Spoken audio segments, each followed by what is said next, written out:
Om Akhandamandalakaram Vyaptam Yena Characharam Tatpadam Darshitam Yena Tasmai Shri Gurave Namaha Panchatattvatmakam Krishnam Bhaktarupaswarupakam Bhaktavataram Bhaktakhyam Namami Bhaktashaktikam Namah Pankajanabhaya Namah Pankajamaline Namah Pankajanetraya Namaste Pankajanghraye Krishnaya Vasudevaya Devaki Nandanaya Cha Nanda Gopakumaraya Govindaya Namo Namaha Namo Brahmanya Devaya Gobramana Hitaya Cha Jagadhitaya Krishnaya Govindaya Namo Namaha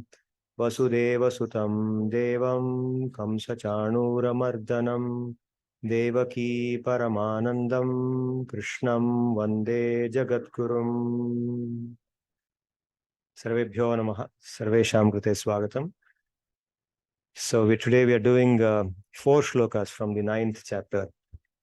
And what did we do in the last session? We had a look at this narrative. We heard this narrative from the Bhagavatam, the missing boys and the calves, how Sri Krishna demonstrated, displayed, manifested a very enchanting Leela of his, in which Sri Brahma plays a prank on Sri Krishna, and he takes away the boys, the gopas, little gopas, and the vatsas, the calves, when they are at play. And he wants to see, Brahma's intention is not to trouble Krishna, but he wants to see a Leela. But he does not do it in the proper way. So because of which Krishna does not become angry with him, nor does Krishna be disturbed with that. Instead, he displays a very enchanting Leela of his by duplicating himself into each of those boys and calves, continuing, and thereby he shows Brahma that his mystic power, his Maya, is far, far superior to what Brahma thinks he has with him, what Brahma has with him. So eventually, Brahma realizes that Krishna is Krishna, whether he appears as a small boy in Vrindavan or he appears in his form as Narayana. Whichever way he is the same person.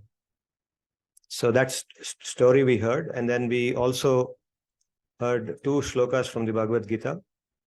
In the 9th chapter, the 13th shloka, Mahatmanas tumam partha, daivim prakritim ashritaha, bhajanti ananya manaso jnatva bhutadim avyayam. So in the shlokas previous to this shloka, that is the 2 shlokas before, 11th and 12th shloka of the 9th chapter, Sri Bhagavan had said that not everyone is able to understand that he is the supreme being, that he is the origin of all living beings. Everything resides inside him. He resides inside everything. People think that he's just another human being. Maybe he's an intelligent human being, a powerful human being, but he's just a human being. Everywhere it's depicted that way. In fact, when you try to talk about Krishna as being a different kind of being, a supreme being, people feel uncomfortable. If you write the Bhagavad Gita or describe, the shlokas in the Bhagavad Gita like that and show it in public, people say, no, I would prefer a more symbolic interpretation. We should think that Krishna resides within us, Duryodhana resides within us. And that's what the Gita is trying to teach us. There's nobody else called Krishna. Okay, there was somebody called Krishna. That's another person like us, very intelligent person. So here he refutes that kind of thinking. He says that, no, I'm not just an intelligent person. I am the supreme being. I am the source of everything, right? So he says that the foolish people don't realize this. So when he's saying foolish, he's not saying out of anger. He's not angry. His ego is not hurt. He's just pointing out that your intelligence is not complete if you think like that. That's all. So in contrast to that, there are people with Daivi Prakriti. They are able to clearly understand. They are called Mahatmas. And what do? They do ananya bhakti. Bhajanti ananya manasaha. Means exclusive devotion, exclusive worship of Krishna. What is meant by exclusive worship? It is to be able to see that Krishna himself includes everything. So there is no need to worship another deity if you worship Krishna. All deities are included inside Krishna. Everything is included inside him. So by worshipping Krishna, automatically we worship everything else. And then he adds to this by talking about how ananya bhakti is performed. Satatam kirtayanto mam yatantascha dridhavrataha namasyantascha mam bhaktya nitya yukta upasate. This word nitya yukta is also, and the word satatam. Satatam means repetition, doing something every day by again and again and again. For example, if you're doing japa as a practice in bhakti and doing it again and again and again. Namasyantascha. Namasyantam means, or namaskara means offering your obeisance on the floor by lying down on the floor. If you're a man, then you lie down full, you stretch out your body full. If you're a woman, then you do panchanga namaskar. So whatever way you bow down to him, and you do it repeatedly again and again and again. Okay, so repeatedly doing the same thing a fixed number of times every day. That is called as practice, nitya yukti or satatam. So doing it again and again, not doing it whenever you feel a bit emotional. Okay, bhakti is not just about emotion. Bhakti is like doing it like a pro, like professionally doing it systematically again and again and again, bringing your mind to it, devoting your mind completely to it, and being fully absorbed in it. And looking for perfection like a pro does. Look for that perfection. Look for the time when your heart becomes completely clean and you feel that love and you feel that purity and you feel that strength inside you. That is bhakti, and that's why it's so inspiring. So after saying this, so here in these two shlokas, Bhagavan refutes the mentality of thinking about him as an ordinary human being and points out what is involved in doing ananya bhakti. Okay, and this is like one of the climatic points of the 9th chapter of Bhagavad-Gita. And then in the 15th shloka, Sri Bhagavan goes forward and he contrasts this again with another type of bhakta, who is not ananya bhakta, but still a bhakta. Says, jnana yajnena chapyanye yajanto mam upasate. Jnana yajnena chapyanye yajanto mam upasate. Ekatvena prithaktvena bahudha vishwato mukham. So anya means there is another type of bhakta also who worships me. And they do it by what I call, or what Sri Bhagavan calls in the Gita as jnana yajna. So what does he mean by jnana yajna? So to give you a brief, jnana yajna refers to when knowledge dominates over bhakti. Knowledge about Bhagavan or knowledge about the self, that becomes superior to the connection between you and Bhagavan in bhakti. You think of Bhagavan in a different manner. So how do they think of Bhagavan? People who worship him in this manner. Ekatvena prithaktvena bahudha vishwato mukham. So they think of that Bhagavan as one single entity, but manifested. Ekatvam means in oneness. Oneness, one entity, manifesting in prithakvam. Prithakvam means distinctiveness, separatedness. Prithak means separate. Prithaktvena means in distinctiveness, in distinctly manifesting himself. Bahuda, in multifarious forms. Vishwato mukham, as this universe, in the form of this universe. Okay, so the people who perform jnana yajna, or they take this path where jnana dominates their consciousness, and bhakti is present because they feel devoted to that Bhagavan, that there is that commitment of devotion, there is commitment of bhakti. Okay, we belong to that Bhagavan, we are a part of that cosmos. But what is Bhagavan? Bhagavan is this manifestation. It's present in everything. Okay? So others worship me by performing my bhakti that is dominated by an intellectual understanding. They worship me as the one, ekatvena, that has manifested itself separately, prithaktvena, through multifarious aspects, bahuda, that comprise this material universe. So everything you see in this material universe is Bhagavan himself, is manifested in that thing. Right? So they see that form of Bhagavan, Vishwarupa of Bhagavan. And that Vishwarupa for them is what inspires them to do that bhakti, that inspires them to connect with Bhagavan. Okay, so that is their conception of Bhagavan. So in this connection, there is again a very sweet Leela of Bhagavan. And I'm calling this as the Leela of the gopas complaining to Mother Yashoda, again in the Bhagavatam. This is again the Dashama Skanda of Bhagavatam. The Dashama Skanda is all about Krishna Leela. In the Ashtama Adhyaya, 8th chapter of the Dashama Skanda. So this begins, the narrative here begins with shortly after Krishna manifests his Janma Leela, and he's now in Vrindavan, in Gokula.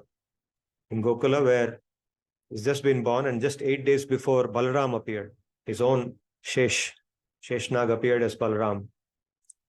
And now there are two babies in Vrindavan in the house of Nanda, because both Rohini and Yashoda, they are staying in Nanda's house.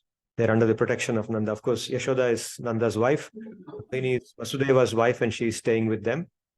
And Balaram is also there. So two babies. And so the naming ceremony, the Namakarana Samskar, happens. And Garga Muni comes and performs the Namakarana Samskar and gives them their names. And after making his predictions about the babies, he leaves.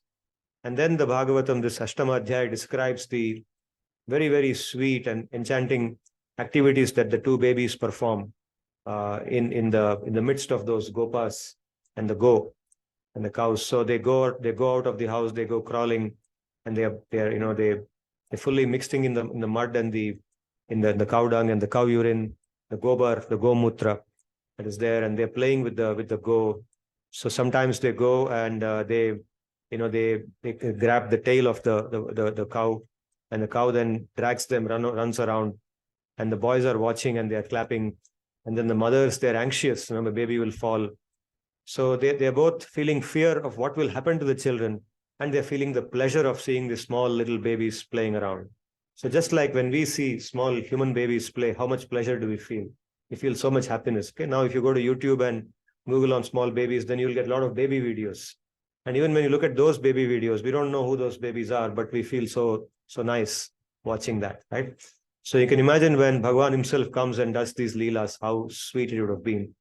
And those gopis and gopas who were there, they must have completely been immersed in that feeling of love. And the Bhagavatam also describes how, as this went on and they performed various leelas, the other gopas, the gopis, the gopistris, the mothers of the other gopas, they would come very often to Yashoda's house, Mother Yashoda's house, and they would bring their complaints about what Krishna does. And Krishna does something which none of the other gopas do. Okay, even Balaram at best only assists Krishna, but he doesn't do it himself. But Krishna, he's so expert that he figures out how to, get the butter, where the milk and the butter are kept. The milk and the butter are kept in large pots, large wooden pots. Sorry, not wooden, earthen pots. So he knows how to get them. So he finds, for example, the place where people sit, the stools on which people sit, the mortar in which grinding is done. So he knows how to turn it upside down, stand on it, get himself to reach the matkas where the navanitam is kept. So he has figured out everything. And they come and describe, they complain to Mother Yashoda about how whatever they do, they're not able to prevent him. Okay, and they say, what kind of a son do you have? We do our best, we hide it, we keep it in the darkness, but his own body has got effulgence. His own body is shining, his ornaments are shining. So even if we keep it in a dark room, he's able to figure out where it is. And he's able to take what he wants, and he feeds the monkeys also. And when we try to catch him and scold him, he just laughs and goes away. He doesn't even acknowledge that he has stolen it. He seems to enjoy making us into fools. So please do something. So Mother Yashoda plainly, quietly hears these complaints, and she looks at her son. In front of her son, they are complaining. Actually, they make him sit there in front of him. They complain, and he's sitting there very quietly, with very frightened eyes. His eyes are full of fear, and he's looking at his mother, any moment expecting that she will scold him. And she looks at him and she feels, oh my God, I can't scold him. He's so small and he's so frightened. How can I scold this boy? So he puts on a very frightened face, and she's not scolding him also. So they just go away. But one day, what happens? One fine day, ekada kridamanaste ramadhya gopadarakaha krishno mridam bhakshitavan iti matre nevedayan. So once, ekada means once, kridamanaha, playing, ramadhyaha, Rama means Balarama. Balarama, Adhyaha means all the other boys. Balarama and all the other boys, the Gopa children, Krishno mridam bhakshitavan. Krishna has eaten mud. Okay? Krishna has eaten mud. Iti matre nevedayan. They came to Yashoda. They had a different complaint now. Okay, not about him stealing butter, but now a radically different complaint that, look, he has eaten mud. This complaint, Yashoda became extremely concerned. So what did she do? Sagrihitva kare Krishnam upalabhya hitaishini Yashoda bhayasambranta prekshanaksham abhashata. So she went out of the house. She found him. She caught his hand. Sagrihitva kare means she caught his hand. Krishna upalabhya scolded him. Hitaishini means she was desiring his good. Hitaishini means one who desires, a lady who desires the good of somebody. Hitaishini, Yashoda, bhayasambranta prekshanaksham. One whose eyes were filled with fear. His eyes were filled with fear and he was looking very, very scared that his mother had caught him. She brought him inside and she spoke to him. So what did she speak to him? Kasmat mridam adantatman bhavan bhakshitavan raha vadanti tavakahyete kumaraste agrajopyayam. Kasman mridam adantatman. Adantatman means, oh, indisciplined fellow. Dantaha means one who is disciplined. Shantaha means one who is peaceful. Dantaha means one who is very disciplined, very regulated or controlled person. Adantatman means, you indisciplined fellow, why have you eaten mud? Kasman mridam bhakshitavan bhavan. She says bhavan. Bhavan is used with respect. Kasman mridam bhavan bhakshitavan rahaha means in solitude. Means not in my presence, but you went somewhere on your own and you ate some mud. And how do I know? Vadanti tavakahyate. All your friends are saying that. Not only your friends, but even your brother. Agrajopi ayam. Your friend also is saying. Your brother, elder brother also is saying. Everybody is saying that you have eaten mud. Why have you eaten mud? Tell me. Naham bhakshitavanamba sarve mithya vishamsinah yadi satyagiras tarhi samaksham pashya me mukham. So naturally, Krishna is now pushed to the corner. He's completely pushed to the corner. He's cornered and he immediately replies, Naham bhakshitavanamba. No, mother, I have not eaten. Sarve mithya abhishamsinaha. All these people are giving a false complaint against me. They are falsely accusing me. Abhishamsinaha means, abhishamsa means complaint. It can also mean praise in another context, but here it means complaint or accusation. Mithya abhishamsinaha. These people are people who are accusing me falsely. Yadi satyagiraha. Yadi satyagiraha. If what they are saying is true, then tarhi, samaksham pashya me mukham. Please examine my mouth. Examine it comprehensively. Samaksham pashya means please examine my mouth comprehensively. Yadyevam tarhi vyadehi ityuktassa bhagavan harihi vyadata avyahataishwaryaha vyadattavyahataishwaryaha krida manuja balakaha. So Mother Yashoda replied to him, said, Yadyevam tarhi vyadehi. If that is so, then immediately open your mouth. Ityuktaha sa bhagavan hari. Spoken to in this manner by his mother. Vyadata. Opened his mouth. Avyahata aishwaryaha krida manuja balakaha. Shri Bhagavan is described in this manner. So he is Bhagavan who is actually not a human being, but he is krida manuja balakaha. Manuja means a human being. Balakaha, human boy, son of a human being. Krida manuja balaka. He has become a son of a human being out of his krida, means out of leela. He is performing the leela of the son of a human being. Right? Such a Bhagavan, he opened his mouth and he is also described as avyahata aishwaryaha. Avyahata aishwaryaha means his aishwarya, his opulence, his aishwaryam, his ishwarata, ishwar bhav, his avyahatam, it is undisturbed. Even though he has become a small human being, he is still Ishvara only. He has not become a real human boy, baby. So avyahata Aishwarya means all his Aishwaryam is present even when he is like that. So such a person, when his mother ordered him, open your mouth, he opened his mouth. Then what happened?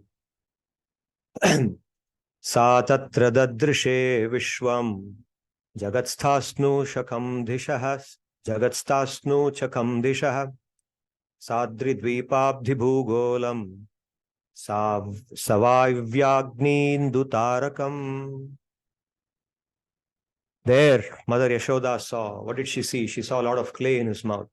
Right? Puja? She saw a lot of clay. She took it out. No?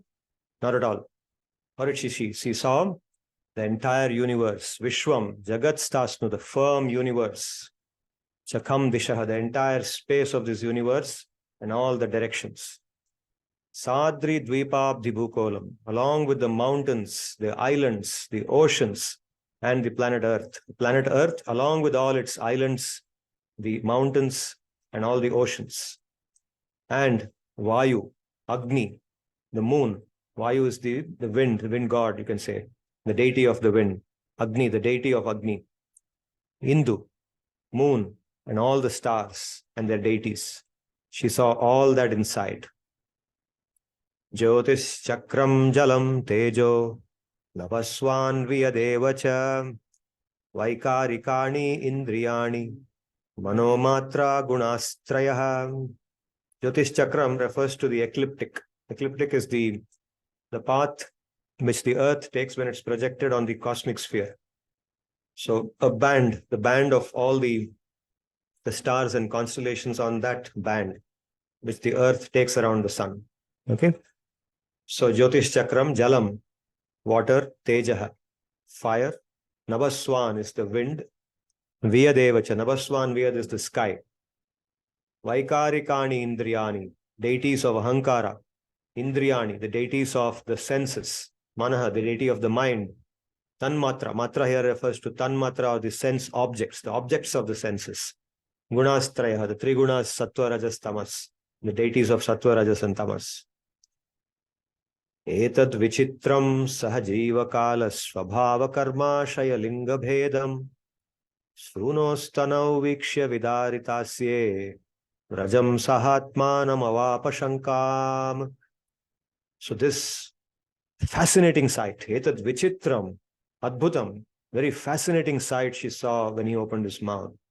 Sahajiva kala, she saw all the jivatmas along with the influence of time, swabhava, their natures, their material natures, karmashaya, which is because of their karma, the accumulation of karma that has happened over time. Linga means gender, bhedam, according to the differences between all of these, the different jivatmas.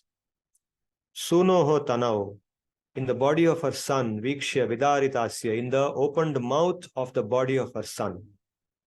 In Krishna's opened mouth, she saw all this. And then she also saw Vrajam, the Vrajbhumi, the entire Vrajbhumi she saw inside. And then she saw Saha Atmanam, her own self. She was also there inside. And she was looking in there inside the body of a small baby, her own son. She saw that also. And then she got Avapa Shankam.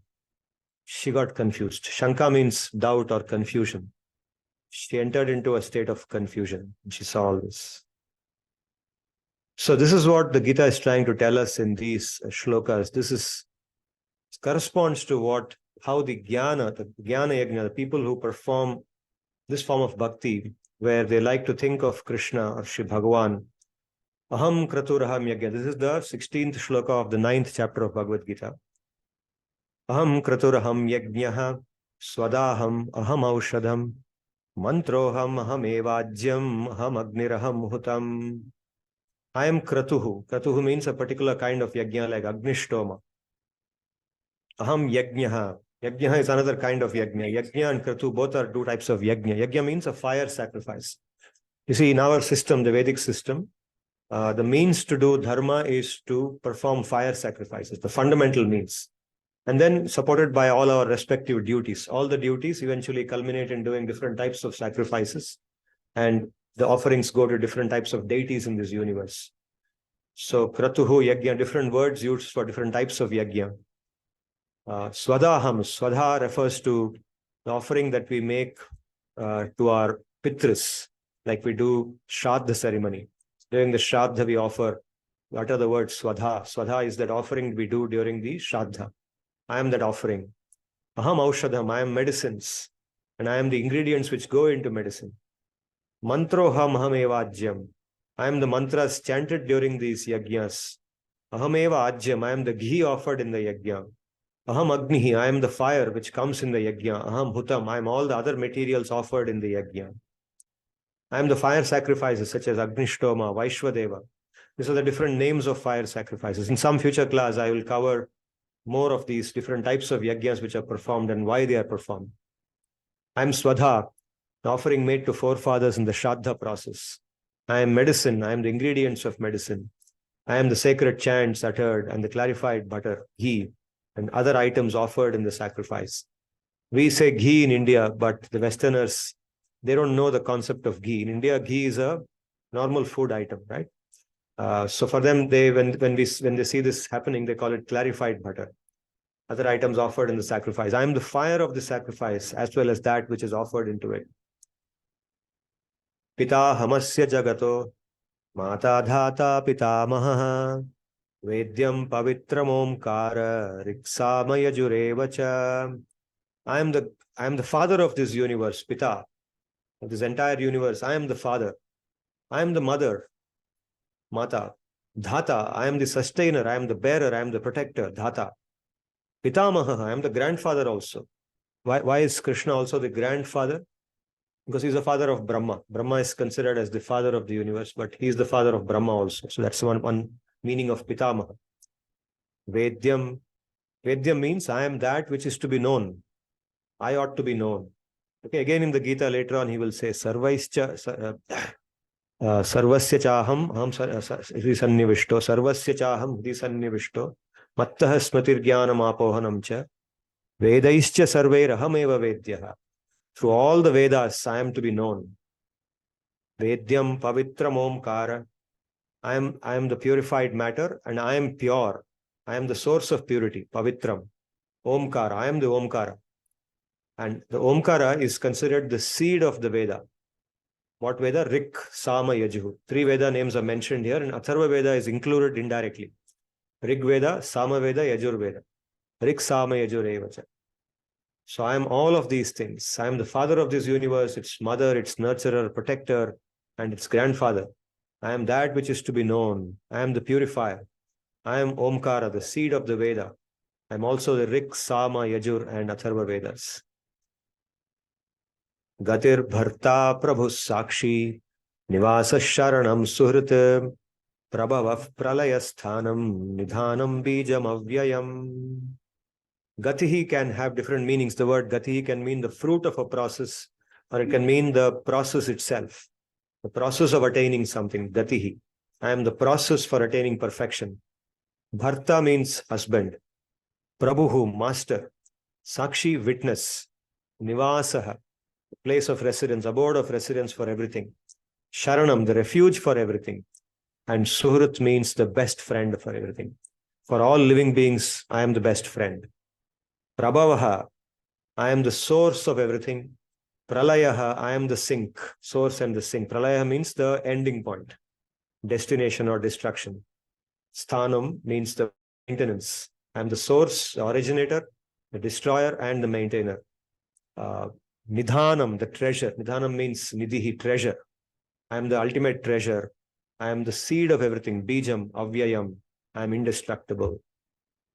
I am the fruit or the process, the husband, the controller or the master, the witness, the place of residence, the shelter, protector from miseries, and the benefactor. I am the origin, the sustenance, and the destruction.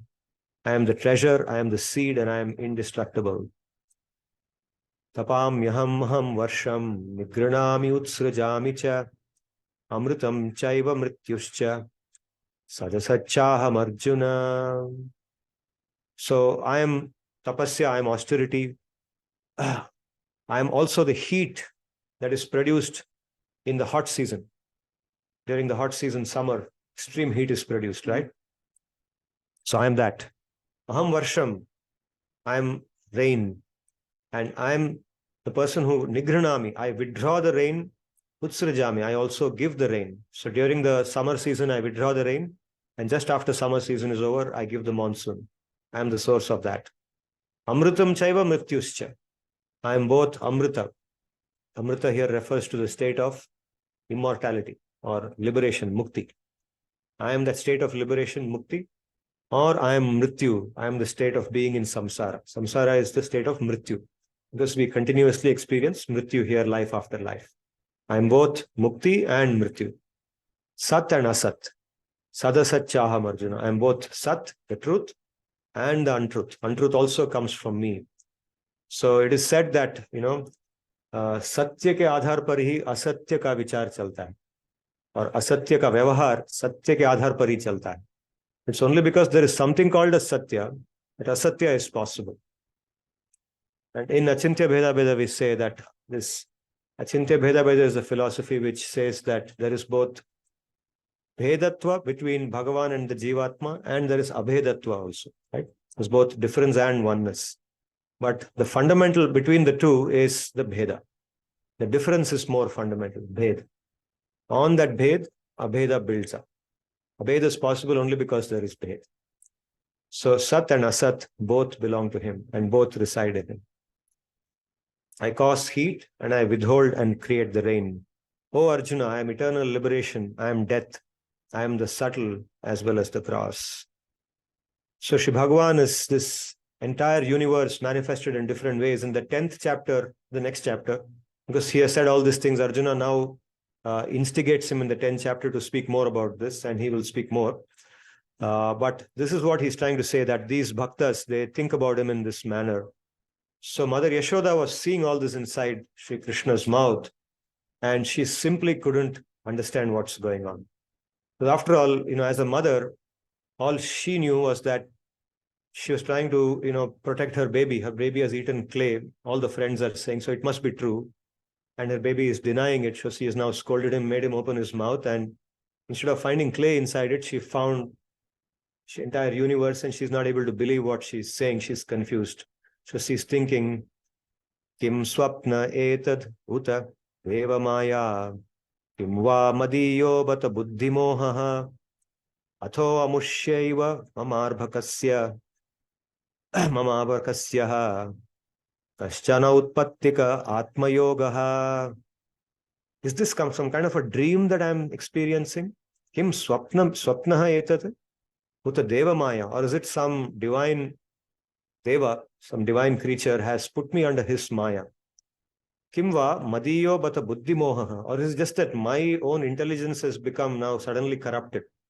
Like sometimes we are working on the laptop, suddenly something gets corrupted, some virus or something, and starts behaving funnily, right? So is it my buddhi has suddenly gone into some moha, some kind of delusion that I'm not able to figure out? I'm seeing something which I'm not supposed to see. Atho amushya eva mama arbhakasya, of is it my own son has got some hidden, some kind of magical power inside him? Kaschana utpattika atma yoga, from his birth he has got some absurdity inside him, and he is now showing all this to me. Is it that? Atho yathavatna vitarka gocharam cheto mana karma vachobhiranjasa yadashrayam yena yataf pratiyate sudurvibhavyam pranatasmi tatpadam.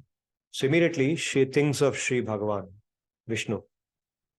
And she's thinking about him, and she says, now I bow down to him because I know that, I'm just a small particle, and I can easily get confused with something. Atho yathavatana vitarka gocharam cheto manah karma vichobiranjasa. Because with my limited mind, with my intelligence, with my activities, with my speech, I can't figure out. Sometimes, very often, I can't figure out complicated situations. Vitarka gocharam, there are situations which are complicated, and sometimes sudurvibhavyam means that which cannot be figured out, but by whose blessings even most complex things can be solved. To such a person, pranatasmi tatpadam. To such a person, I bow down to him. Please guide me. Okay, and this she's also showing how when we face difficult situations in life sometimes, naturally the process of bhakti, that is why the process of bhakti is recommended, because spontaneously a bhakta immediately thinks of Bhagavan when he encounters this. Okay, even otherwise he is thinking of Bhagavan, even when there is no difficulty. And naturally, when a difficulty comes, spontaneously his mind goes to Bhagavan. Somebody doesn't have to tell him. And she is doing that. She thinks of Bhagavan. Yadashrayam yena yataf pratiyate means by whose, taking whose refuge. Yadashrayam yena yataf pratiyate, and under whose guidance and from whom. Sudurvibhavyam pratiyate, what is very difficult to resolve becomes easy, or becomes understood, is understandable, becomes understandable. Okay. So translating these things into English is not so literally easy, but in Sanskrit it is very straightforward. So you get the idea, right? So she's thinking of Sri Bhagavan immediately when she's facing a complex situation like this, and also teaching us in the process that this is what should happen to us as we follow the path of bhakti. And she continues to think. She says, Aham mamasau patiresha me suto. Aham mamasau patiresha me suto. Rajeshwarasya akhila vittapasati. Rajeshwarasya akhila vittapasati. Gopyascha gopasaha godhanascha me. Enmayayetham pumatis gatihi. So as she is reflecting and thinking of Sri Bhagavan, she says, how so small and stupid I am. Kumatihi. She's thinking of herself as Kumatihi. Kumatihi means one who is a woman of very low intelligence, or wicked, or you can say stupid, a stupid woman. Kumatihi. She's thinking of herself like that.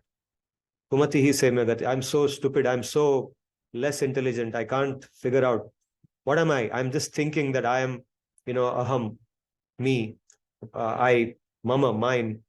Aham and mama, these are the two considered as the two ways in which we, our material identity expands in this samsara.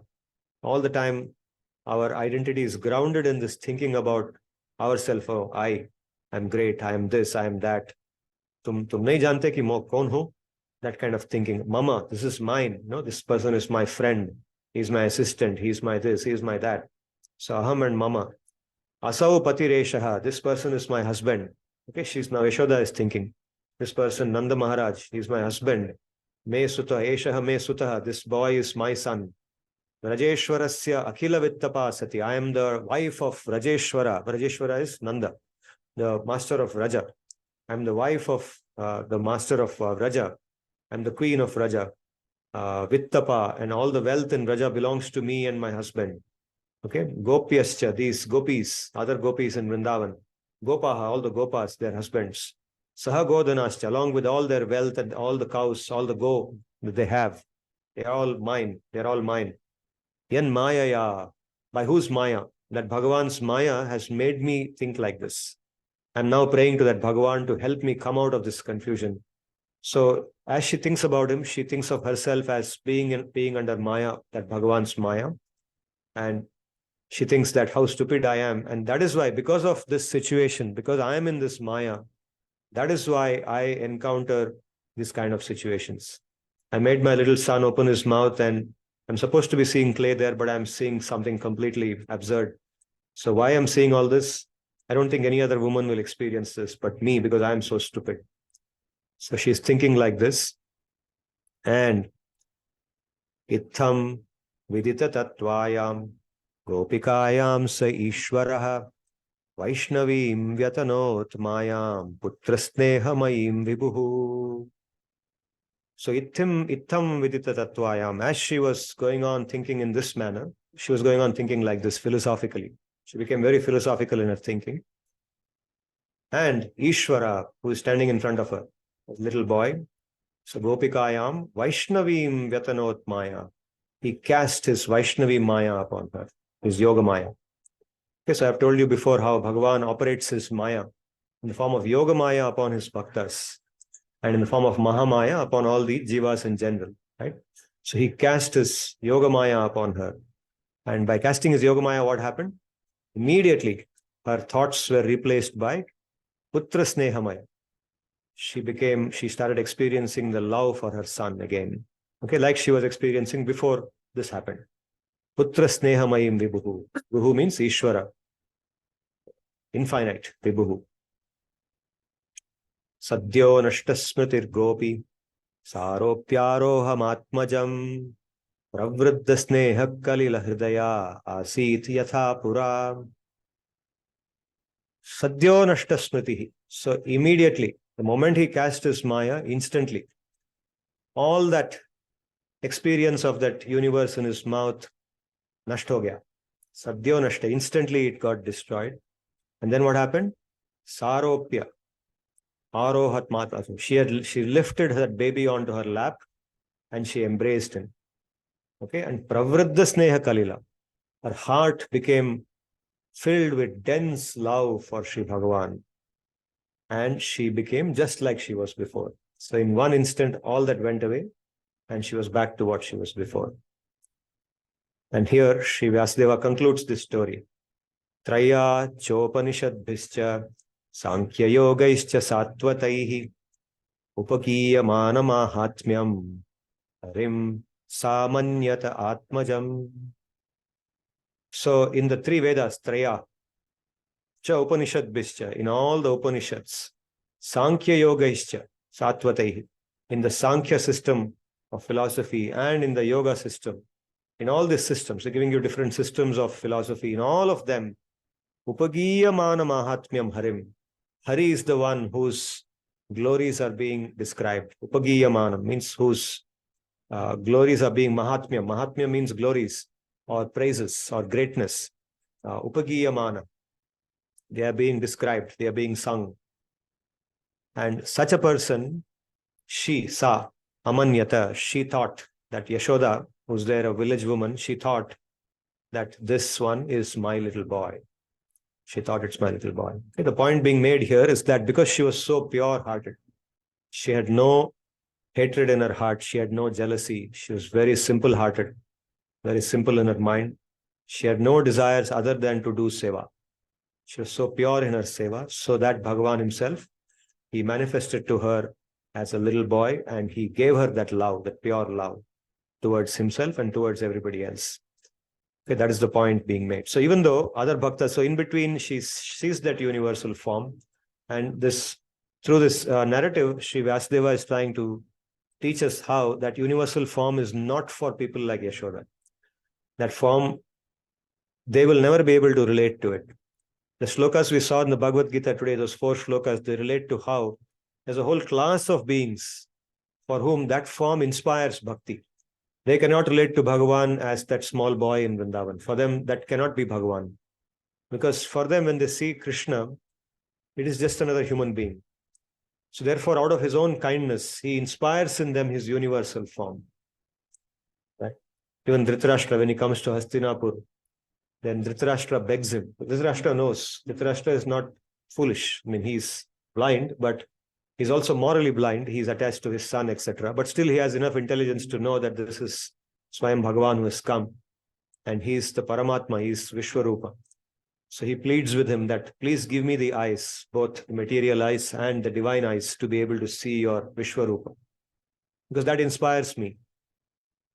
So a majority of the population is inspired by that, thinking that Sri Bhagavan is that. Later on, when we do the 11th chapter, we'll also talk about how when the nuclear bomb was first tested, the father of that, what's his name? Movie was made recently. Oppenheimer, right? He's considered the father of the atomic bomb, right? So he was inspired by that. He was inspired by the Bhagavad-Gita, and he's particular shloka in the Bhagavad, in the 11th chapter of the Bhagavad-Gita. So we will, when we come to that shloka, we will see how, we will come back to this point, how this inspires a lot of people, and therefore Sri Bhagavan, he manifests that form to people. A lot of people are inspired by that form of his. But this story is showing us that there is a bhakti which is far superior to that form of bhakti, and that is the bhakti of Vraja. And how in Vraja, Sri Bhagavan is in his most natural form, the form that he wants to be in. That's the form that he likes most. Its most sweetest and most natural form. And people like Yashoda, Nanda, and the gopas and gopis, they are able to appreciate that form.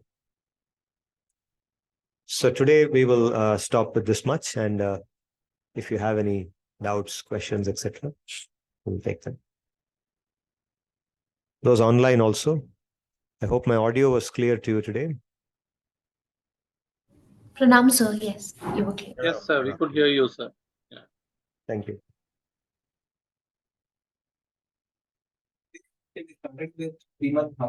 Yeah. Yeah. Yeah, correct. That's true. Yeah. Yeah.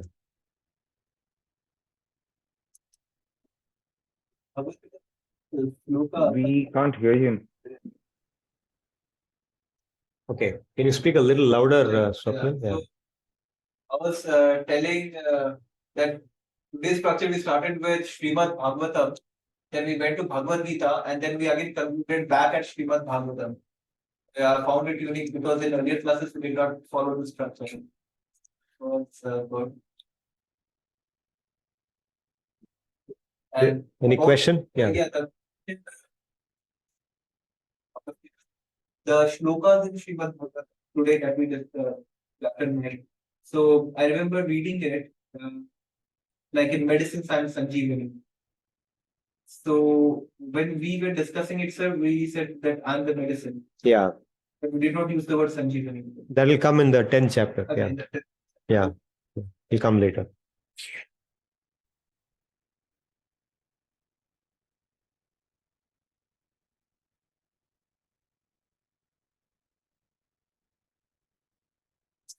Yes.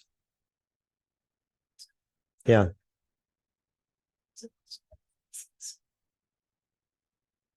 Many of us will think that why is Sri Bhagavan applauding himself so much and saying that I am the best of best in all the categories, to which you had answered that he says so to enlighten bhakti in his bhaktas, so that they are inspired and now they think very pure and good about Sri Bhagavan. So is this the same connotation from the from this chapter? There was a earlier connotation as well where Sri Bhagavan had said that I am the best amongst all. I am the supreme being, right? And we had discussed this question that Yeah. You had said that some of you will think that why is Sri Bhagavan appreciating himself so much? And the reason you had shared was that so as to enlighten this bhakti is Yes. think very good and high, we think highly about. Yeah. So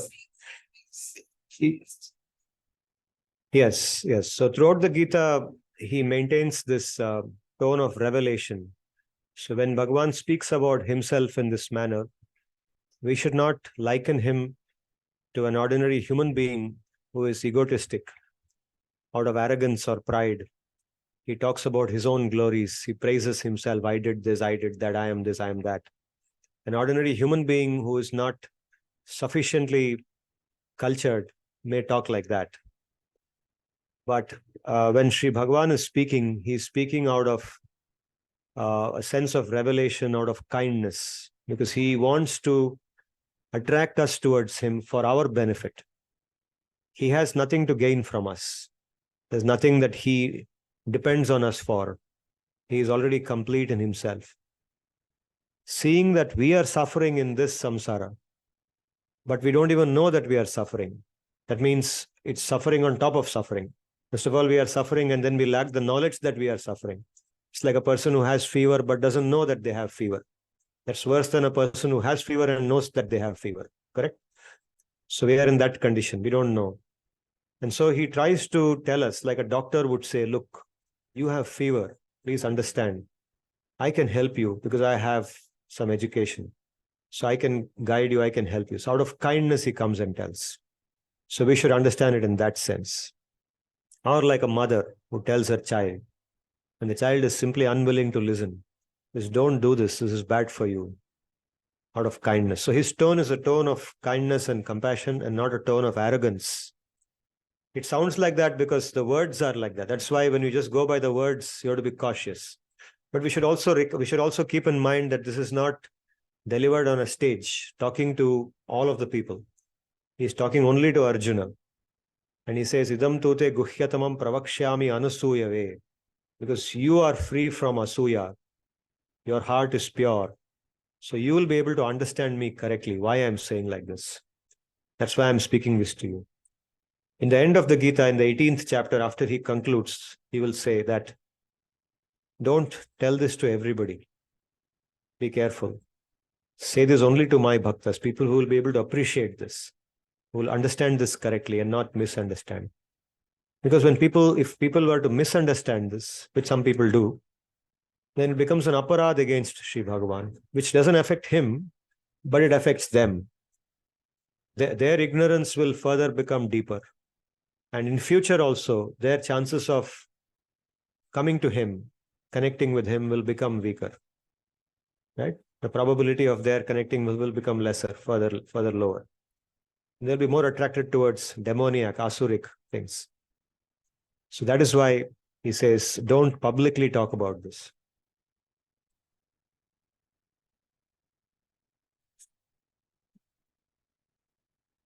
Because he says so for our own benefit, that Yeah. we realize him as a revelation. So as a object, as an output or as a result of that, we will find him in ourselves, Yes. right? Yes. And when we do so, we will realize that for ourselves as well, what he is saying for himself, Yes. we will realize that for ourselves as well. Yes. And I think that is what Shri Bhagavan wants. Yes. To do his this thing, the pride part, but wants us to realize that he's a part of us, and that that universal form we can see in ourselves. Yes. We do. That's when we appreciate that why did he say this in the first place? Yes. Absolutely. So it becomes, as we contemplate on it and we practice the principles of purity, practice a life where we are intentionally wanting to go towards him in our sadhana, then the revelation it comes from inside. It becomes internalized. It goes inside us and we are able to see the truth in it. We are able to live with it. It becomes a part of us. Yeah. Yes. Exactly. So when we say, for example, that suffering, I've suffered a lot in life. Okay, we say that sometimes. We feel that. We genuinely feel that I have been through a lot of suffering. We hear other friends say that I've been through a lot in life. And we also feel we have been through a lot in life. And we very often, when suffering comes, we try to identify an object to blame. Okay, he's the cause of my suffering. She's the cause of my suffering. My mother is the cause of my suffering. My father is the cause. We put somebody, we always find some teacher, because I got bad teachers, I got bad guide, whatever. We put it on somebody else. But actually, when we read the Gita intently and contemplate on it, we realize that we are the cause of our own suffering.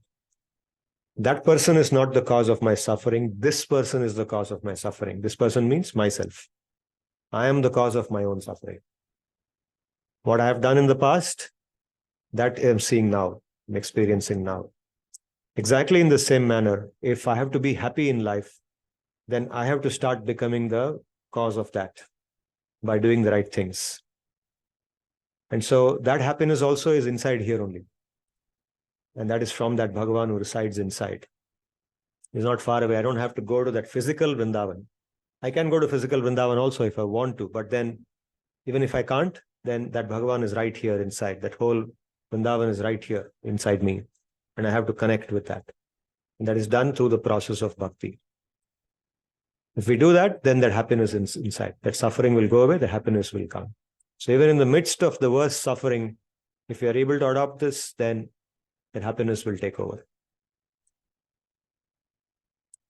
You see how Yashoda, when she is under confusion, she's turning to him immediately. She doesn't know her son is Bhagavan, but she has an understanding of Bhagavan, nevertheless, right? So in Raja, people think Vishnu is Bhagavan and they worship him.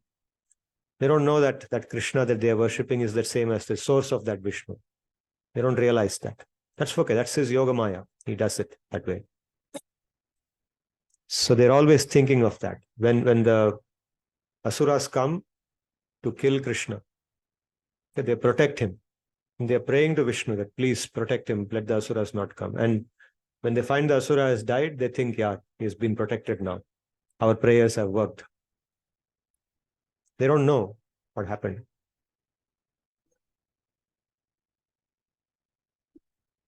Yes. She thinks herself as Kumatu, right? Yes. Correct. Yes. Yeah.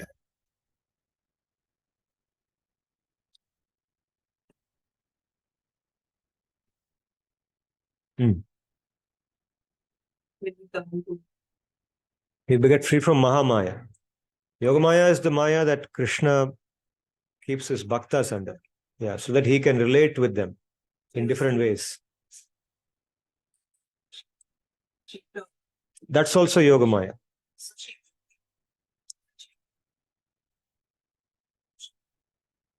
Well,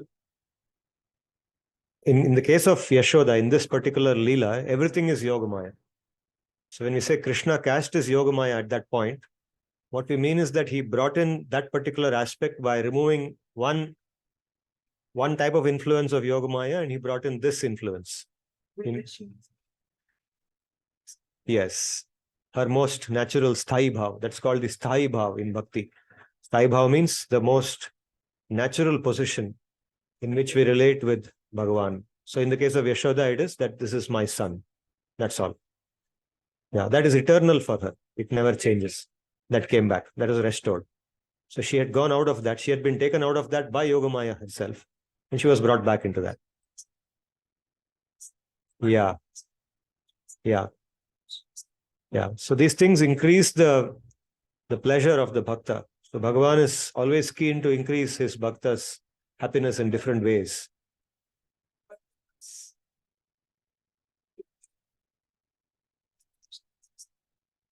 what exactly is when we turn to Sri Bhagavan or Vishnu Bhagavan?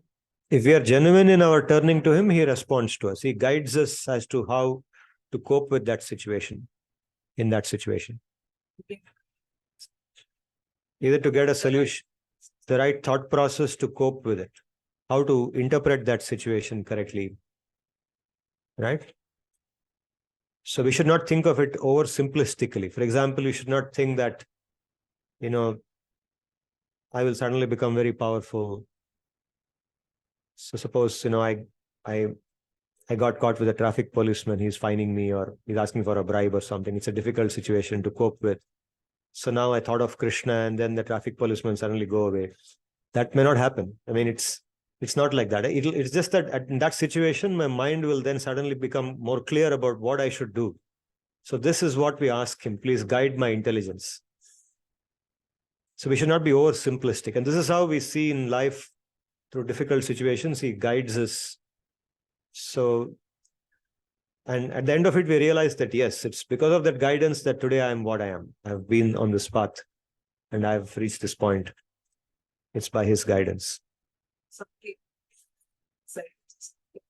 Yes. Yes, exactly. That's a curtain. Exactly. Yeah. So think of how Hanuman, for example, Hanuman had a mission, right? So he knew that his Ram is Prabhu. He is everything. And he was always there looking for when will Ram come. And finally Ram came. And he was so happy. And he said, now I'm at your service. Please tell me what you want. And then he understood what is required now is to somehow find Mother Sita and bring her back. Right? Now, what is he thinking? He's thinking that if I pray to Ram, then everything will get resolved. Ravan will fall down and die. No. I have a lot of work to do. So I have that intelligence, that strength. Everything has to come from him. So all the time he's contemplating on Sri Ram. Every moment, right? And all the strength comes from him. He acknowledges that.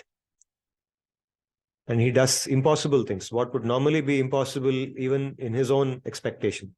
He never does those things. He never thought that he could take a leap from Mahendragiri all the way to Sri Lanka.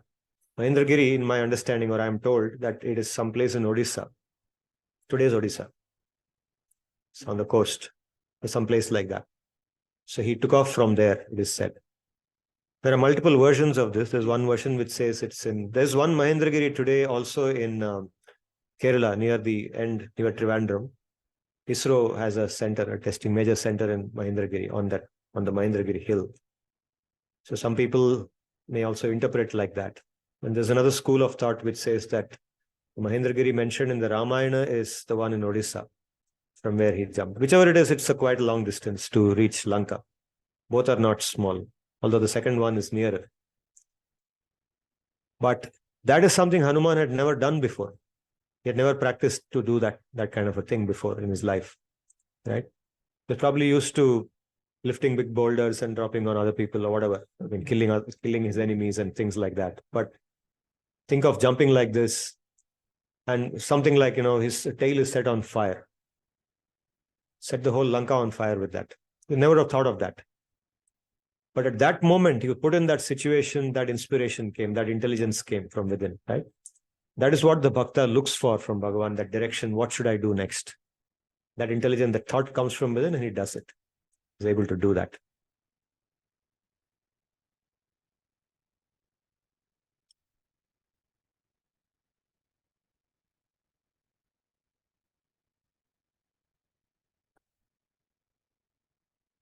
That is the extraordinary illusion got removed and then normal illusion. Yogamaya, yes. Yeah. Yogamaya played with her in different ways. Yeah. Those online, do you have any questions? I see Arnab is here, Subhashish, Richa, Himanshu, Rapti, Neha, Arunaba. None from me, Prof. Thank you. Sir, I have the same question that Anjana was having. Right. So far, Sri Bhagwan has been teaching us different things, but at the same time, telling a lot about himself and putting himself above everything. So maybe as a layman or as a not so perfect bhakta, I also get this doubt many times in my mind that why someone would like to put him above everything, because at times we are taught that we should not be self praising and all of that. To this question, partially I was satisfied with what was discussed when Anjana asked, but still not super convinced. Not sure if it will come with maturity or time, or if you can highlight any more incidents or any more concepts to it. Yeah, I gave the example of a doctor. So, for example, a doctor tells a patient, when a patient is suffering, that you are suffering and if you take my advice, you will be cured because I am a doctor. And the patient doesn't have the conviction that this doctor or this man who is calling himself a doctor can cure me. So to give him conviction, the doctor reveals about himself. I have studied here. I've got a MBBS from AIMS. I've done my MD from Oxford. He gives his qualification to the patient so that the patient develops more conviction that, yeah, this person looks like he can cure me. Right? It's something like that. Okay. So we don't know because in this, when we are under Maya ourselves, we are groping for clarity. We don't know why things are going wrong with us. Okay. We are looking for answers. We don't know, for example, even if things are not going wrong with us, in many cases, many of us, they are not going wrong actually. Mm-hmm. But we see other things in the world. We see, for example, a lot of good people are suffering. A lot of bad people are not suffering. Mm-hmm. Right? They're doing what they want. We see a lot of confusing situations in this world, situations which we are not able to clearly answer. Mm. So then we try to resolve how, where does this world come from? Where does, so there is confusion in our mind. Okay. If we stand at night on the terrace, look up, look at the sky. If it's a clear night, there's no moon, let's say, and there are no clouds also, and it's a very clear night. And you can see the galaxy, you can see the Milky Way, you can see the stars, the expanse of the stars, and you can see, and if you read a little bit, astronomy, even modern astronomy, will tell you the expanse of this universe, how huge it is, and how small we are, how very small we are. We're very, very small, actually. So this is even if you don't read Bhagavad-gita or Bhagavatam, you just read astronomy, you will know how small we are. We're very, very small. The Earth, for example, in modern astronomy is one among the 9 planets of this solar system, and not the biggest planet, the much bigger planets in the solar system. And solar system is a small, very, very small part of this, the universe. The sun is just one star among the millions of stars compared in the galaxy, the Milky Way galaxy, which is our galaxy, Milky Way. And the Milky Way is one among tens of thousands of galaxies in the universe. The universe has an unlimited number of galaxies, like our galaxy. The nearest one is called the Andromeda galaxy, and that is located at something like 2 million light years away. Okay, 1 light year is the distance covered by light in 1 year. If light, traveling at its speed, if something travels at the speed of light for 1 year, the distance it covers is called 1 light year. The nearest galaxy is said to be some 2 million light years away, right? The nearest star inside in our own galaxy, Milky Way, the nearest star to us, of course, is the sun, which is 8 light minutes away. It takes 8 minutes for light to come from the sun to the Earth. The nearest star apart from the sun, next to the sun, is, I think it's called Alpha Centauri. That is something like 4.2 light years away, right? Okay. So it takes 4 years, more than 4 years for light to travel at that speed to reach us. And that is the nearest one. So I'm giving you all these numbers just to say how huge this universe is and how small we are and how stupid we are, because we get so enamored by what we call as science. So science has answered many questions which are pertaining to our day-to-day comforts, our day-to-day existence. We have now bigger beds, better toilets, better bathrooms, better houses, better this, better that. We're so fascinated by science, we think we have all the answers, right? Isn't it true? If you think about it, it's actually true. I'm not trying to speak negatively about people who do science. I respect them. But the point is that we think we have all the answers, but we don't even know. I mean, this basic question of, is there life on some other place, in some other planet? There are theorists, there are people, every now and then I see an article written by some very scholarly person who says that, no, there's life only on the Earth. There's no life elsewhere. Very conclusive. Intelligent, he has concluded that there's no life anywhere in this universe apart from the Earth. I mean, how can you conclude? It takes 4 years for light to go from the nearest star to here. Do you know what exists on the nearest star, the solar system of that star? You don't even know what is there on the moon or on the Mars, right? So the point I'm trying to make is that we are actually in so much ignorance that we don't even know that we are in ignorance.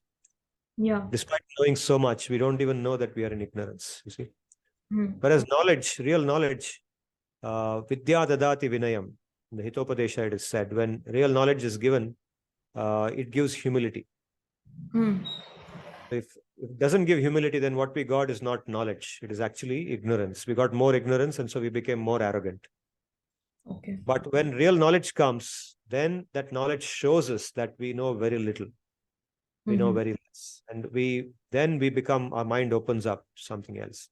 So now coming back to your question, in the Gita, Sri Bhagavan is trying to enlighten us that, look, there's a lot that you don't know. That's how the Gita begins actually. He says, Asocyan anvashochastvam pragyavadamscha bhashase. You speak like you know a lot, he tells Arjuna, but you don't know anything. Speak like a very intelligent person. So this is for Krishna telling us that we don't know anything and we have to open ourselves up. And that is why he is revealing himself. He's not trying to boast that I am this and I am that, because he has no need to do that. What will he get by boasting to a few people like us? Right? Yep. No, whatever you said, I agree with all of the points, but maybe this thought comes to the mind because we all are in Kali Yuga, and we are only hearing of what has happened in past. Yeah.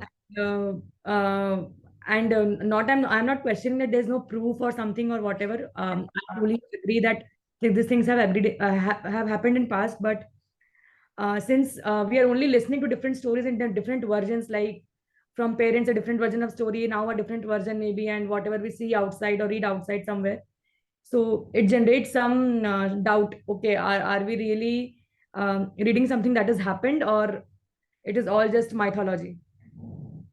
Right. Yeah. Yeah. These doubts are Sir, may I natural. Yeah. add Yeah. Somebody wants to say something. may I add something to this? Yeah. Richa. Yeah. Sure. Yes, I was just saying that I think the way we perceive, why somebody would do this, let's say, because here is Bhagwan explaining himself. How we try to understand this is by understanding how we perceive, I mean, how we usually behave. So we Yeah. think that the way we behave, the way we start talking about ourselves whenever we want to highlight anything, similarly, God would also do so. Yeah. I mean, the objective that we have in our heads when we do such things, we Hmm. are kind of trying to put the same logic of why Sri Bhagwan would do it. Yeah. Yep. Yeah. Yeah. Correct. We Also, it's impose. a, Yeah. I mean, just to add, the other way, so I myself had this question, and I have been to several places asking this question, and I think here's my comprehension of all the answers I've received. We as humans have a natural problem of submission, and we have a fear mentality where we start thinking. So think you are working in an office and you have a friend who's in the same role, and now when you go to your friend and you say that, I know it all, so just come to me. So that is arrogance, because you are probably in the same level, plus minus one or two, and that's about it. So in some cases, until that person comes to you and seeks help, helping that person is something that it should be your mindset, and not asserting your dominance. On the other hand, if it's your boss, for instance, who's like the partner, who's the absolute head of the organization and things like that, if that person meets you, let's say in the hallway, and says that, I hope everything's okay, and just remember, if you need anything, you can always come to me. That's not that's not arrogance. That's basically saying that I care and I'm right here. So if you need me for something, you come to me. And so this, in the second case, it's not asserting dominance. It's saying that you should feel safe where you are. So one is asserting that, okay, you know what? Even though we are the same designation, I know so much more than you. In the second case, it's more like making sure that everything is running well and that people are not fearful or lost in some way, and they believe that, okay, there is probably someone who does know more than me, who might have answers to things that I do not have answers to, and that can help that person focus on working every day. Because a lot of time, for a normal human being, losing that visibility or motivation, and knowing that, like, oh my god, does my leadership even know where they are going? I mean, do I know, is there any point of this work? So that level is something people can easily reach, and so leaders stop their employees from getting there. It's just that the employees, before they feel that, okay, the leader knows it, feels that, okay, the leader is probably like me as well. Hmm. I don't know if that makes sense, but that's something that's my comprehension. Yeah. Thank you. I mean, you have brought it to a more grounded context, grounded in an organizational context. Yeah. Yeah. These realizations can be brought down to that level also. Yes. Yeah.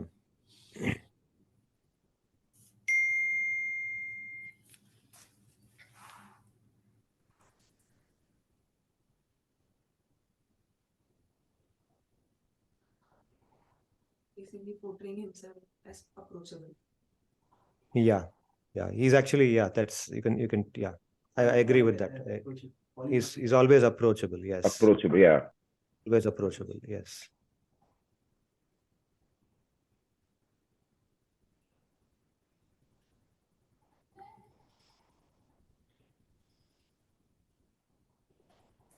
Good. Any further questions, any comments, doubts?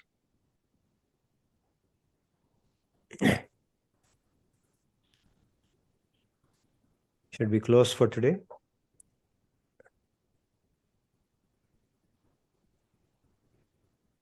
Okay, I'll do the Antyamangalam and then we'll close. So I have a small, Oh, I, Richa, it, yes. doesn't even, it has nothing to do with the discussion that we've had today. Just something that I Okay. wanted to ask actually. Yeah, Is sure. it okay to do japa while I'm doing something? So, for example, if I'm, let's say, getting ready, and is it okay to do it, while I'm just going to some place or not sitting and actually doing it the way it should be done? Because here there are times when we don't get time for that. So, is that okay as well? Like this. See, there are multiple ways in which the Naam, the Hari Naam is taken. Yeah, When we say japa as a sadhana, yeah, uh, then that particular practice should be done sitting in one place, like the way yogis meditate. It's right. just like a meditation. You sit, or if you're not able to sit for some reason, maybe you're hurt or something, you're not able to sit down, then you can stand and do it. But you should be stationary so that your mind is fixed on hearing the nama. The japa is focused on hearing the naam. So you utter it with your mouth and then you hear it, or you chant it inside. You do the japa inside, antar japa, and you listen to it from the antar man. And there is no other disturbance, right? It should be done in a solitary place alone, not exposed to public. Not There should be no show involved in it. There should be Others should not know that you are doing it. It's a private activity. Okay, that is the mula. That's the basic way of doing japa, and that should be done as a practice. If you're committed yourself doing japa, then you should do every day for some time a certain fixed quantity in that mode. You should find time to do it. Okay, there may be some days when, because of external circumstances, you may miss. They're out of your control, but to the extent that it's in your control, you must do it.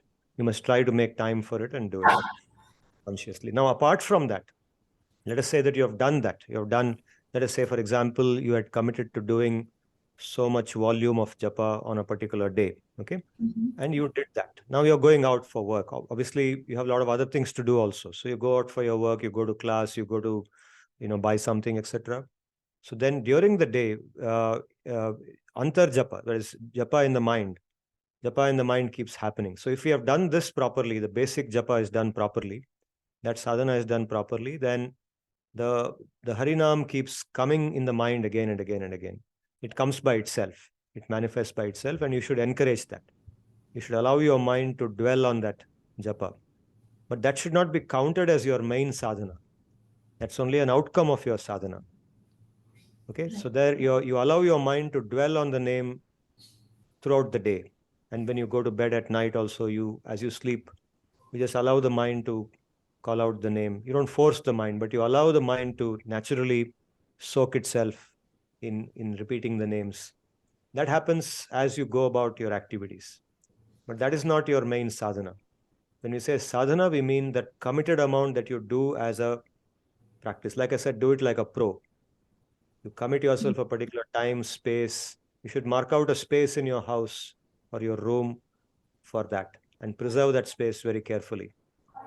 Similarly, if you're doing japa on a mala, that mala should not be shown to public. It's not a public item. It's a private item. You should keep it carefully. We should worship it. It's a worshipable item. It's kept just like you worship your photo or your deity or whatever form you're worshipping. Then Yes. in the same manner, this should also be worshipped and kept in a place where it has the status of being worshipped. Right? Okay. You understood? So that's how it Yes. is. Yeah. Thank you, sir. Thank you. And thank you for the question, Richa. Prof, I had a sub question to this actually. Yeah, So sure. on certain days, things can happen and you end up missing the japa, like at least a certain number of times. In those cases, like are there any norms that we should typically be aware of that do it in, I don't know, I'm just guessing here, like No, do there it are, a certain number of times or be in these multiples or something like that? yeah, so that is always there. Any sadhana has a commitment to do it a certain number of times. A certain volume of japa is meant to be done every day, and that commitment you make to your guru, to yourself, and to Bhagavan, that you will do so much. Okay, that's an internal thing.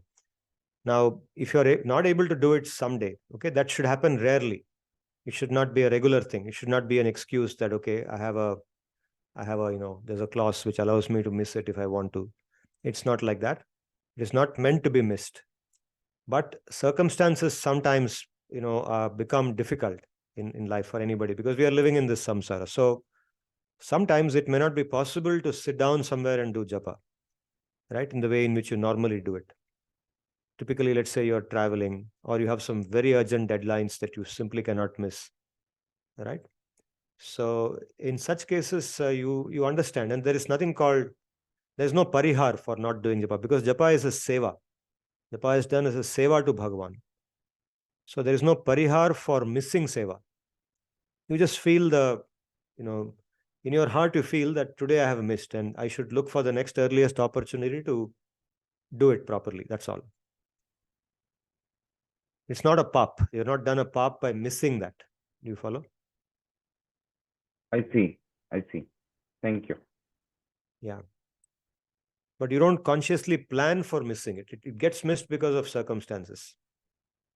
That's important to know. Otherwise, the seva bhav is not there. Seva bhav means that we are eager to not miss it. We are eager to ensure that it is protected. We do everything possible to protect it. That is seva bhav. Absolutely. Thank you.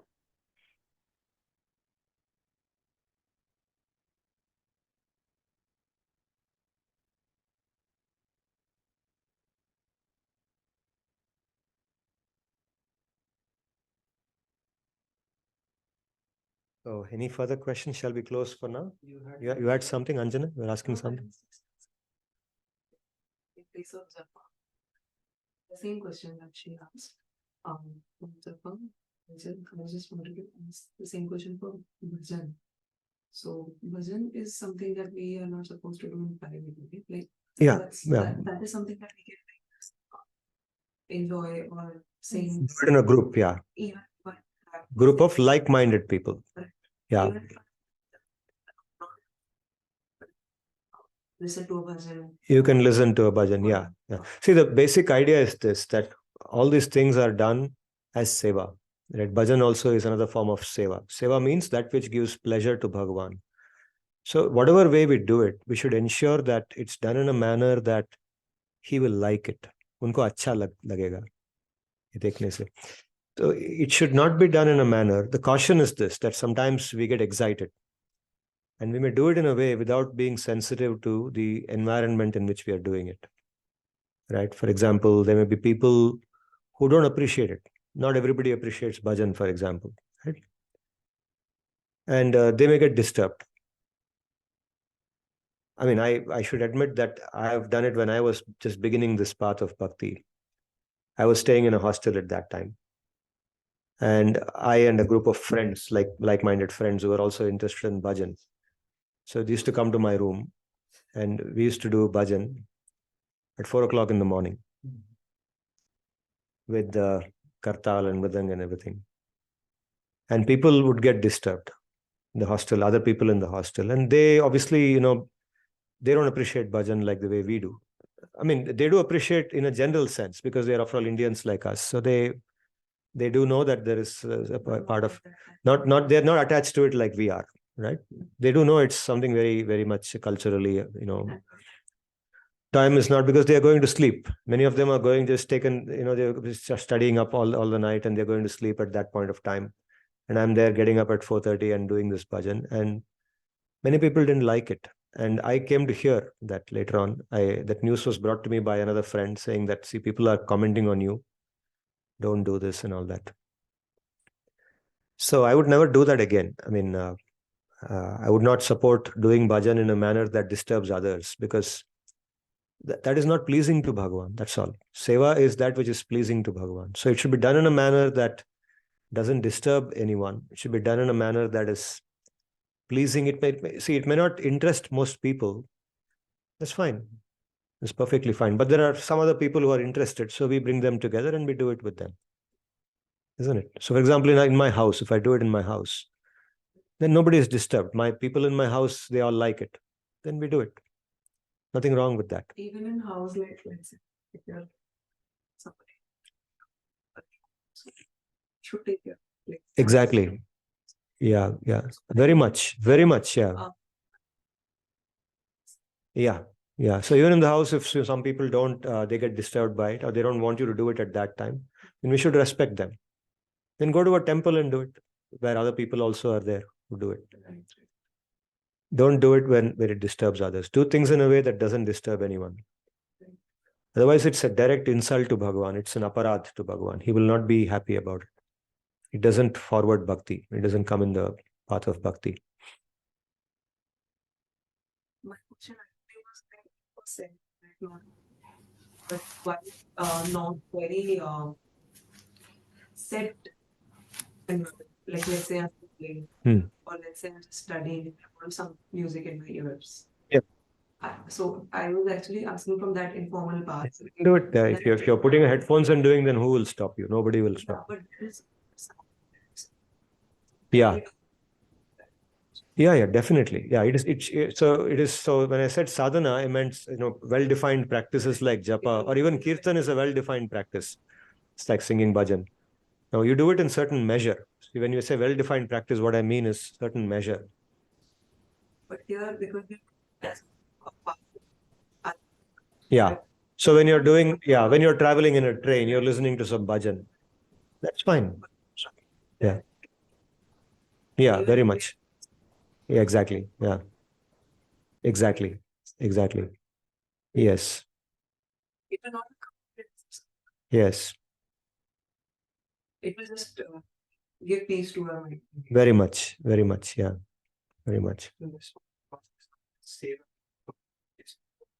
No, even that is a form of seva. See, seva means, the simple understanding of seva is anukulyena Krishna anushilanam. Doing what Shri Krishna likes. Unko jo acha lagta hai. In Hindi we say acha lagta hai. That is the meaning of doing seva. So any conduct that we do, which is not displeasing to him, unko jo bura nahi lagta hai, jo unko acha lagta hai, that is seva. That's the basic definition of seva, and that is bhakti. Now, these are specific practices to train our mind, our consciousness towards him, which then pervades the rest of our life in whatever we do. Even if you go to a shop, you're going to buy something. The way you conduct your transactions in the shop, I'm giving a very, very down-to-earth example. That is bhakti if you do it properly. Don't go fight with the shopkeeper. Sometimes the people going and fighting with the shopkeeper. Why are you charging so much? You give me a bad product. Right? Or you're going on a train, you start fighting with the fellow passengers.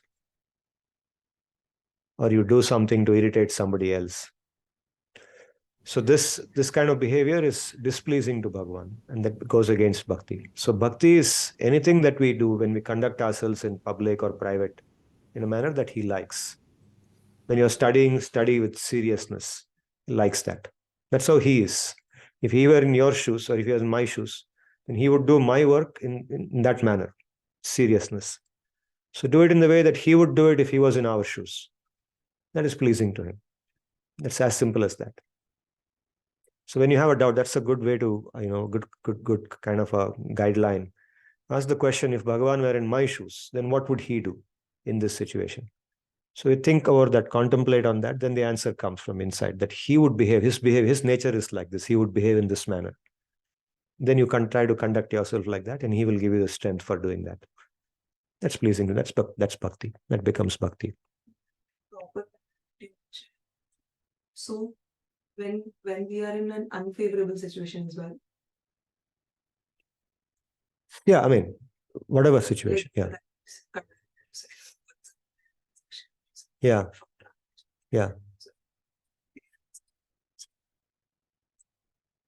Yeah, what if somebody attacks me, you say? Then you have to respond with that. Just how did Rama react when Ravana attacked him? I mean, so So somebody, attacks you or somebody behaves with you in an inappropriate manner, then you should reply appropriately for that. It's not that you have to smile at that guy just because I heard that.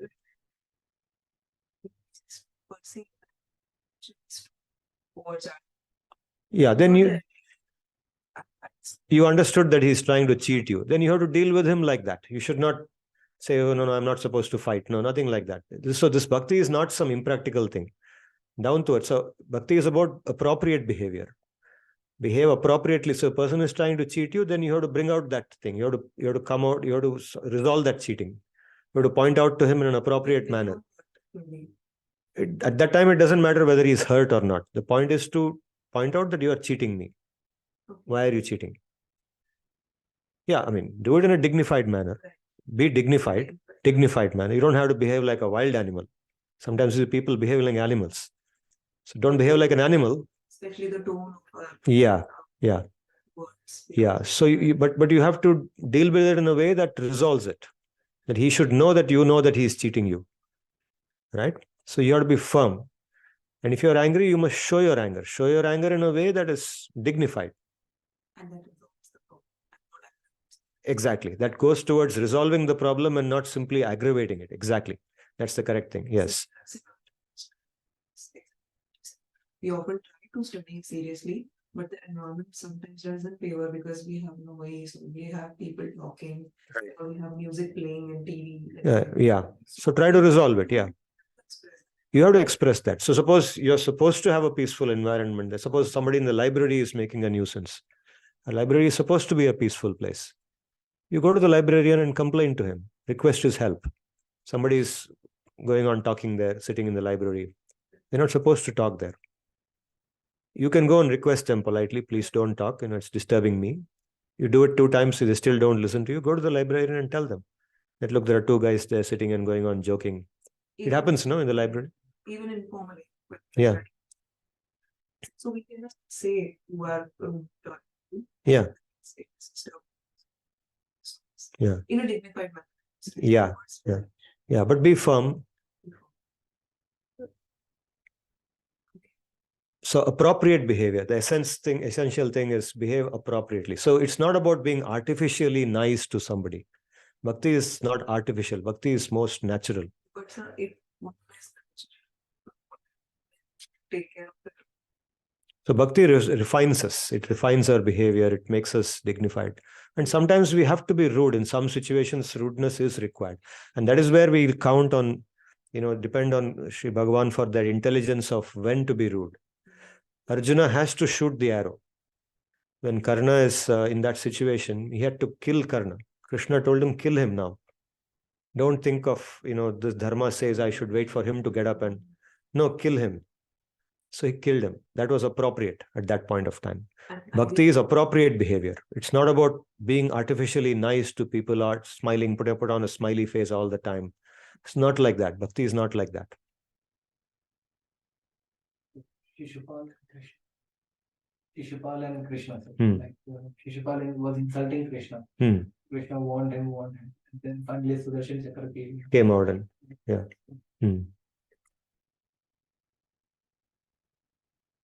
So these stories, we should cover it. Okay, good.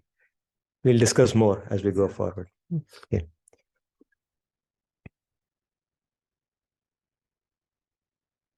Om Swasti Prajabhyah Paripalayantam Nyayena Margena Mahim Mahishaah Gobrahmanebhyo Shubhamastu Nityam Lokas Samastas Sukhino Bhavantu.